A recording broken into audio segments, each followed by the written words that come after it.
Hey everyone, I'm Radu Madan, a designer and brand identity strategist. If you're watching this at the end of November or beginning of December 2025 and are planning a rebrand in 2026, the smartest thing you can do is to start right now.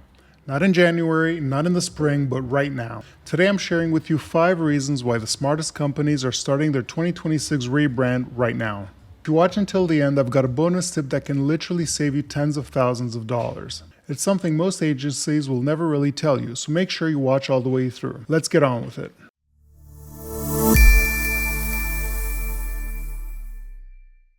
Reason number 1 is agency and freelancer availability.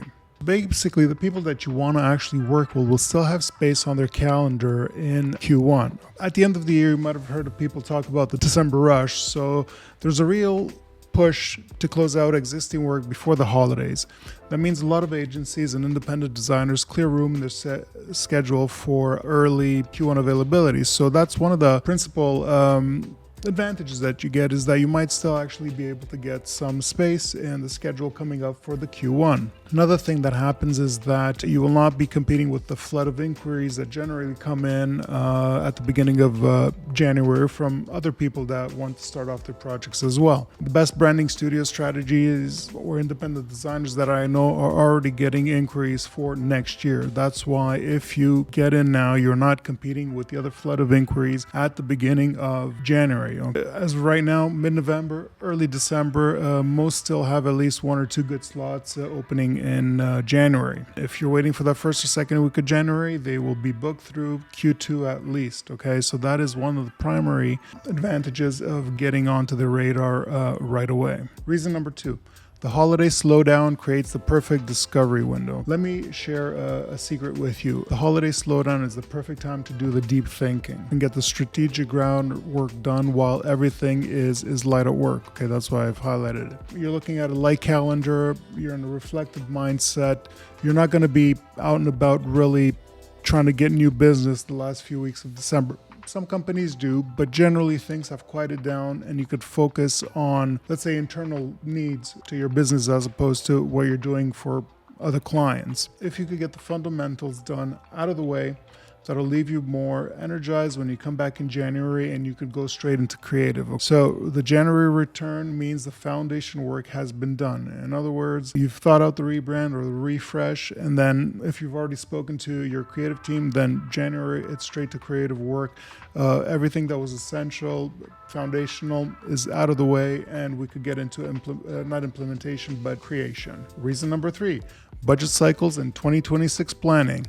That's right, we are talking about money, spending the big bucks. Right now, your finance team is either wrapping up 2025 budgets or finalizing the allocation of 2026. So what does that mean? If you begin right now, 1, maybe there's money left over from the 2025 budget. You could allocate that, perhaps get an early deposit on the agency or the creatives that you're going to be working with. Also, you're going to be avoiding any scrambler or requests for new funding after the fiscal year has already begun, right? Right now, everyone's submitting their budgets, so there's not going to be a surprise in the new year. I'll try getting more money in January. Okay, I wish you the best of luck. You're waiting until January, the budget is already set, and good luck trying to wedge in a 5, 6, or 7-figure rebrand that nobody planned for. So that's why this is the perfect time to make sure that you're on the books for any spending that you're going to be doing before the year runs out. And this will bring me to my next point, why it's important to lock in that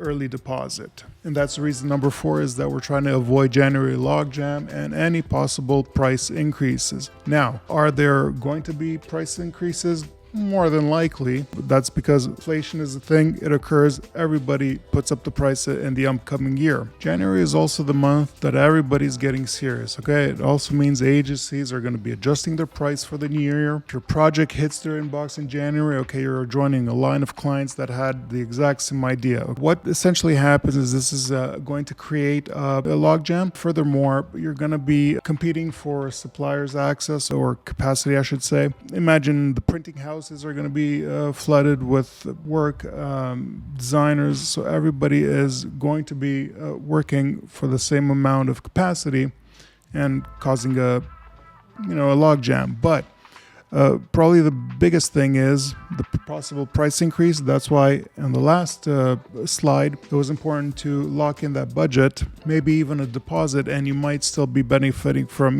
25 pricing going into the new year before everything gets more expensive. Reason 5, better launch timing and early 2026 opportunities. A proper brand refresh done right usually takes 45 to 60 days of creative once you're in full production mode. Perhaps a refresh may be even possible in 30 days. It is pushing it, but it is possible because you're not starting from scratch. And of course, because you've done all the fundamental work before the end of the year, then January is going to be 100% creative work. So going back to the 45 to 60 days, that's 9 to 12 calendar weeks. So if you've picked your partner and finished discovery before the end of 25, as I said, that potentially leaves you open for a Q1 launch, maybe as early as mid-February, March. That means you've done your rebrand or your refresh in Q1 of 2026. If you wait until January to start, then chances are it's not going to begin or even be ready by Q2. So there's benefits of the early adoption because you can get right to work with your new identity, and also you stop wasting energy. What I'm trying to say is that if you're going to go to a new rebrand or refresh, you want to avoid using the old brand going in from Q2 to Q4 is what I call wasting energy. If you've already done the Q1 rebrand and it's all done, then the rest of the year your team can concentrate on doing what you do best, and that's generating business for you and not worrying about your identity. That means Q2 through Q4, your customers are going to get used to your new identity. It's going to be published. You're going to be using it wherever you use your brand. So that's why I like it, because you're not wasting energy and you're getting Q1 launched and you're ready to go the rest of the year. Just a brand new identity you don't have to worry about anymore. Before I give you the bonus tip, if you found this information useful, I want you to share it with someone who will benefit from this video. And a reminder to hit that like button and subscribe if you haven't already done so. And let me know in the comments, are you considering a rebrand for 2026 and what is holding you back? Bonus tip time. There is a way that you can spend less than 1% of a rebrand or a refresh and get the clarity you need to decide whether you even need a rebrand. I have a separate video that breaks this down in detail. It's called Spend Less Than 1% of a Rebrand Cost to discover if you even need one. If you want to make smarter decisions and avoid unnecessary spending, then go watch that video next.